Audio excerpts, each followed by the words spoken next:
Hello, hello! Aujourd'hui, on se retrouve pour un tuto du flipbook que j'avais inventé pour l'échange avec Kat. Je vous mettrai la vidéo dans le i quelque part. C'était mon premier flipbook et du coup, je me suis creusé le neurone et du coup, j'ai trouvé une idée.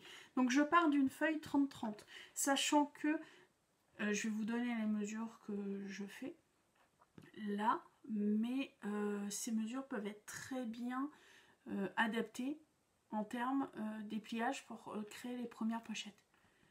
Vous verrez. À chaque fois que... Moi, je vais prendre des positions dans ce tuto. À chaque fois que il y aura une solution alternative ou quoi au caisse, je vous le mentionnerai. Bon, première partie, on plie.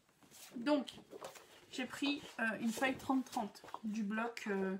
de Noël, d'un des blocs de Noël tendance chocolat de l'année dernière d'Action. Pour le coup, il est que recto. Vous pouvez très bien faire ce pliage flipbook avec un bloc recto verso. Mais pour le coup, définissez bien quel côté vous voulez voir le plus lors du flipbook. Le flipbook va donner ça à la fin. Vous voyez, vous allez avoir une couleur externe et une couleur interne au flipbook. Donc ça, c'est ce que vous devez choisir maintenant. Si vous voulez voir, moi pour ce cas-ci, je veux voir cette couleur à l'extérieur, celle qu'on va le plus voir dans le flipbook. On est d'accord. Donc je vais partir la couleur que je veux voir sur mon plan de travail. Ok ? Premier pliage, ce flipbook va être fait en 1, 2, 3, en 5 pliages, je vous l'annonce. Premier pliage, le plus problématique, c'est la diagonale. Si vous le faites mal, si vous alignez mal, ça va pouvoir peut-être tout décaler votre projet. Donc essayez de faire bien attention à ce pliage-ci, enfin tous les pliages, mais en particulier celui-ci. Alors, on se met bien dans le coin.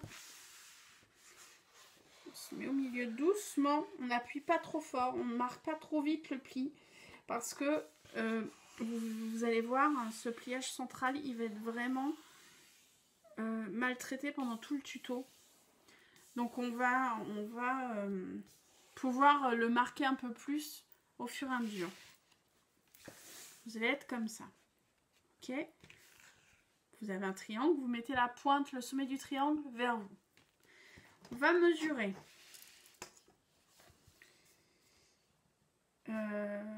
C'est ici que vous allez pouvoir prendre des libertés. On va créer la largeur de notre pochette. Plus votre pli, plus votre marquage va être grand, plus la pochette va être petite. Normal, parce qu'on va replier vers l'intérieur, donc ça va être plus petit. Si vous voulez un flipbook d'à peu près, celui-ci fait 13 sur 17, vous allez devoir plier à, je vous dis ça tout de suite, à 13 cm. Si vous voulez un flipbook un peu plus carré, un peu plus carré, vous voyez, là vous allez faire votre pliage à 14. Donc c'est à vous de voir comment vous voulez et ce que vous voulez mettre dans les pochettes. Il y a une autre version qui fait un peu plus libre, du coup la pochette est un peu plus grande. Ok. Là, on était sur du 12,5 pour le pliage. Voilà, comme ça, vous voyez. Je vais repartir, je pense.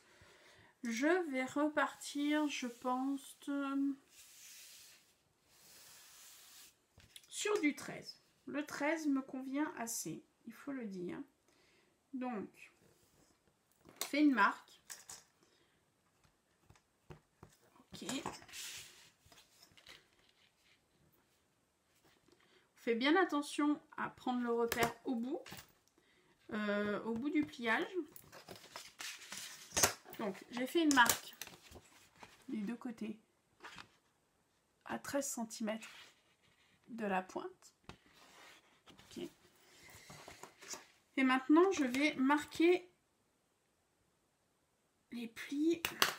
Moi, j'utilise mon dotting tool pour faire mes plis. Je vous déconseille les plioirs des Massicot. Parce que là, on travaille sur du papier double. Donc, j'ai peur que ça casse un peu trop vite les fibres. Faites bien attention à marquer vos plis bien droits. J'entends. Je vais vous montrer ça tout de suite. Okay. L'intérêt de cette règle, certains d'entre vous la connaissent, je pense, c'est de pouvoir s'aligner correctement sur le bord de la feuille. Et du coup, être correctement droit. Vous voyez, je m'aligne sur le bord avec mon repère et je suis droite. Bref, vous avez normalement, donc je répète, on a plié la feuille en deux sur la diagonale et on a marqué deux plis à 13 cm. On est bon? On va ouvrir notre triangle et repasser en carré initial. Ok? On va prendre une pointe. Donc notre triangle était comme ça. On va prendre une pointe sur laquelle on avait marqué les plis et on va venir l'aligner au centre sur le pli de la diagonale. Et pour le coup, on vient bien marquer les pré-plis que nous venons de faire juste auparavant. On tourne et on fait la même chose. Donc le pré-pli est là. Ok. Se met au centre.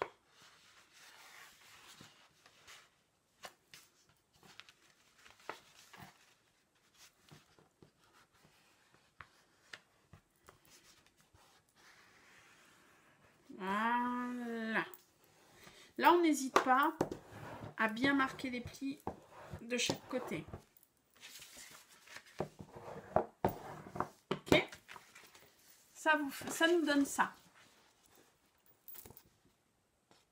On est bon.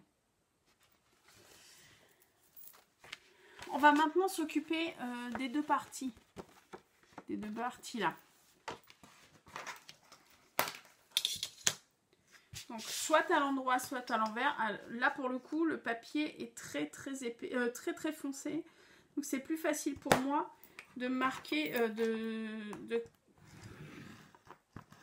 pré-plier là. Je vais vous montrer. Il va falloir marquer un pli en reliant ce point et ce point. Ok ?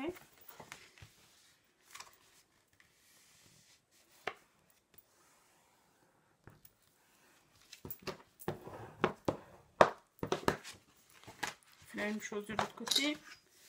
Je vais pré-plier à l'intérieur. Juste parce que mon papier est trop sombre.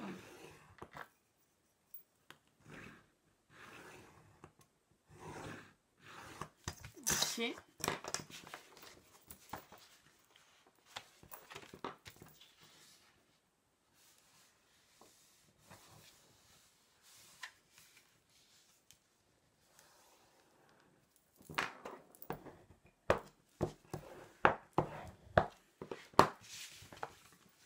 On en est là. Donc vous avez là honnêtement fait 90% du flipbook. On en est là et là vous allez devoir prendre des décisions. j'avais pris le parti, d'ailleurs je vais le faire avec vous, hein, de créer que 2 pochettes avant. Ok, donc en fait, je vais coller complètement les deux. Je vais coller complètement ma languette. Et ça créera 2 parties, 2 pochettes de chaque côté. Une pochette de chaque côté. Vous pouvez très bien ne pas coller totalement la languette, coller que les bords et créer des micro-pochettes en plus. Moi, je vais mettre de la colle partout, là. Du coup, ça va me créer donc une pochette là, une pochette là. Ok. Si vous mettez de la colle juste sur le pli et sur le rebord, là, vous allez pouvoir faire une micro-pochette. Mettre je ne sais pas quoi dedans, mais c'est une possibilité. Moi, je sais que je ne fais pas ça. Pareil. C'est à ce moment, d'ailleurs, je vais le faire avec vous. Si vous voulez mettre une flippette pour fermer cette partie, c'est maintenant qu'il faut la faire.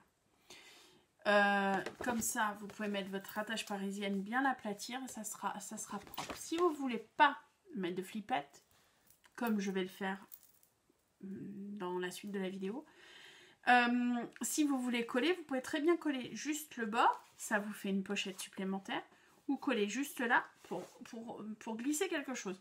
Moi, je sais que je vais faire une flippette pour pouvoir...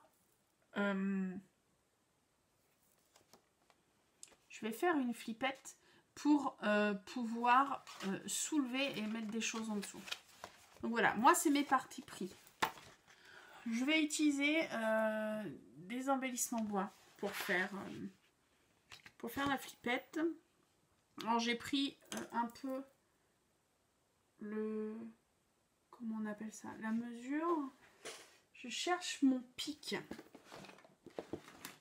Non mais c'est pas possible. Ah non. Hop. Mon pic. Donc, on y va.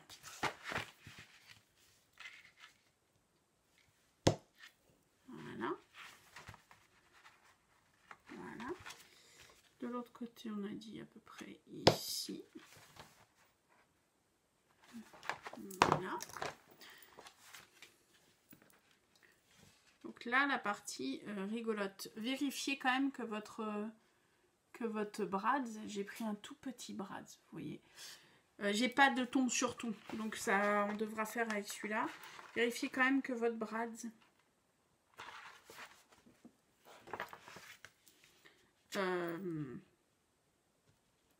soit pas... comment on dit, soit assez grand. Donc voilà, j'ai créé ma première flippette et en fait elle coulisse et elle laissera apparaître ce qu'il y a en dessous.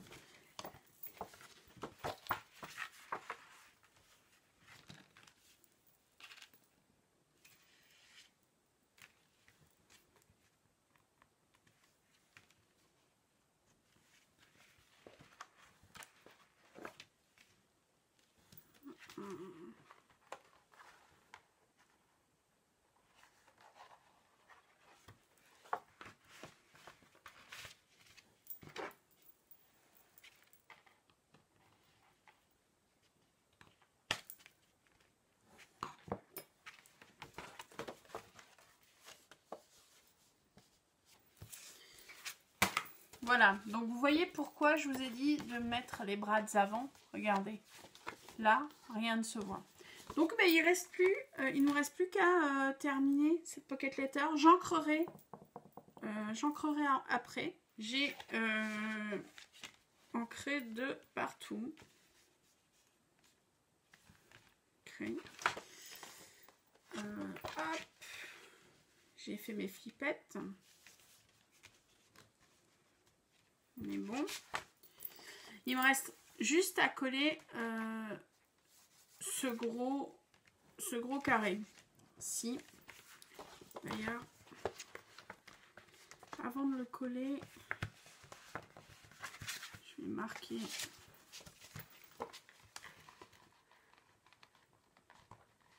le pli.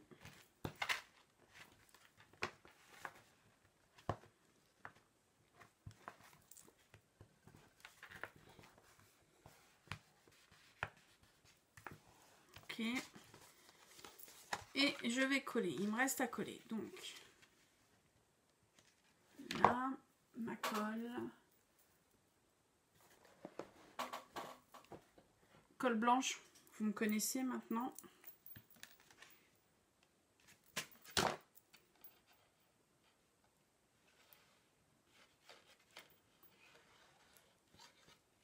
Pas trop.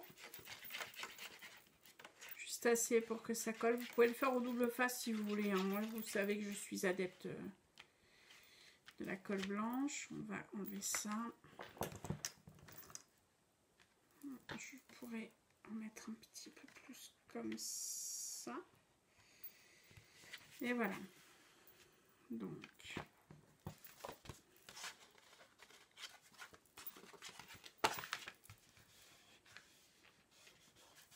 on va appuyer.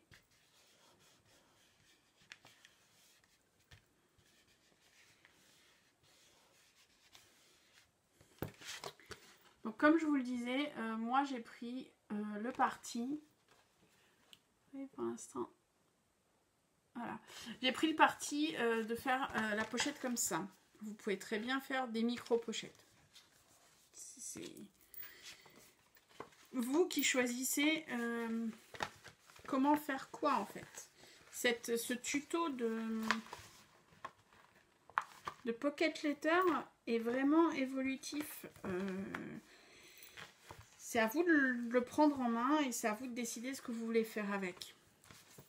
La dernière étape, et pour le coup, je vais le faire avec vous. La dernière étape, ça va être de coudre.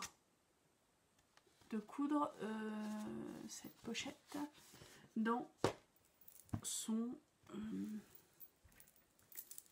sa couverture. Alors déjà, c'est du cardstock de 270 grammes. C'est du cardstock très très très épais. Pourquoi 29 sur 18?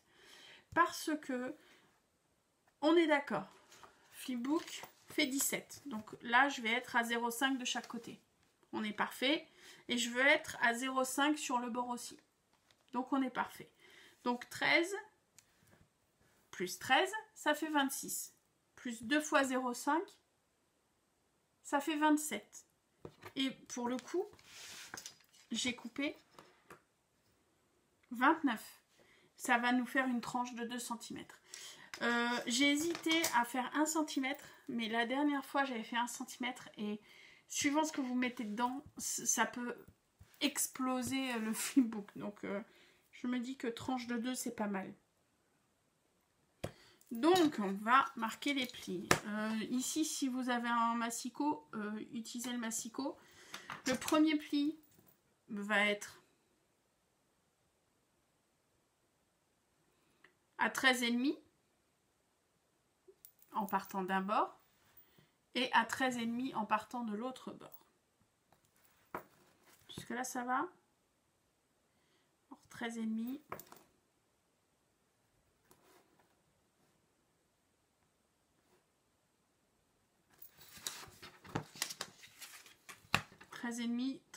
Et ça vous fait une tranche de 2.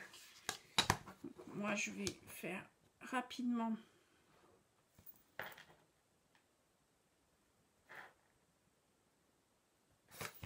mes plis.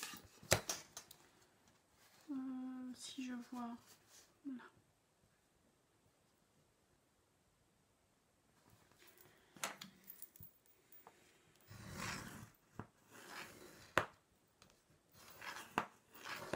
Ok, premier pli.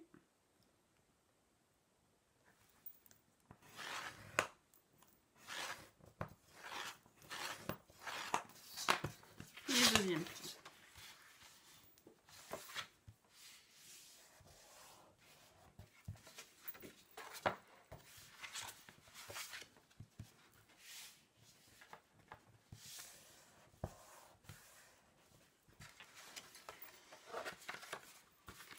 Pour la décoration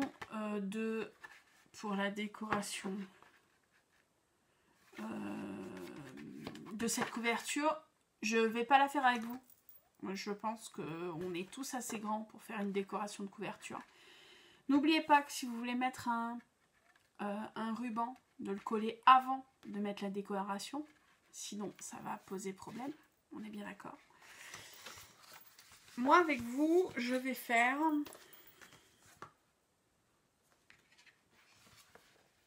Moi, avec vous, je vais faire la couture.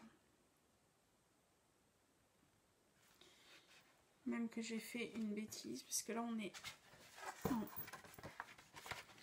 Non, on est bien. Donc, il faut juste se mettre au milieu. À peu près à 0,5 en haut et 0,5 en bas. Droit. À peu près. Voilà. Et on y va. Premier trou.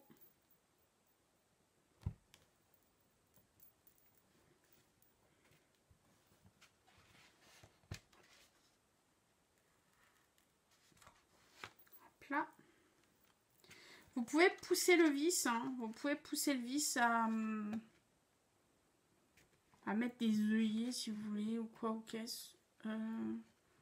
Moi j'en mettrai pas parce que c'est un pliage que vous avez fait au niveau du flipbook. Je ne suis pas sûre que mettre un œillet ça pète pas le pliage. Voilà, on va y aller.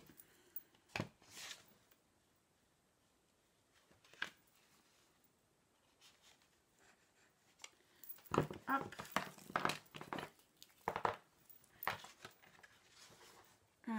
Je veux que les fils se retrouvent à l'extérieur, donc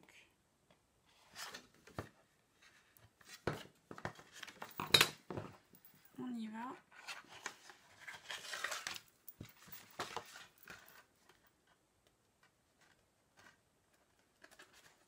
Ah voilà, c'est le moment le pire.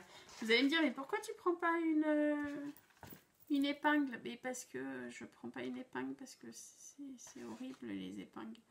Je n'arrive pas trop les enfiler. Et du coup, je me bats pendant 10 ans, et du coup je râle, et du coup, enfin, que je vais vous laisser imaginer comment je peux être quand j'essaie de passer un fil dans une épingle. Je peux être violente, hein. Je peux tout envoyer bouler parce que ça me saoule. J'ai pas forcément envie. Vous voyez ça en vidéo. Donc, hop, on est bon. Les puristes, je sais, hein, referai un tour, mais honnêtement, j'ai pas envie. Donc, par contre, je vais me laisser de la place de chaque côté, faire un nœud.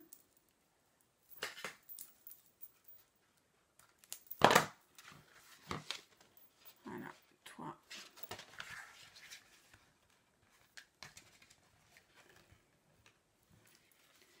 Le problème, c'est que c'est du cordon qui est très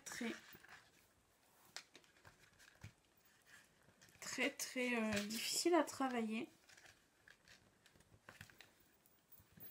C'est le même cordon que j'avais fait pour le flipbook de Kat.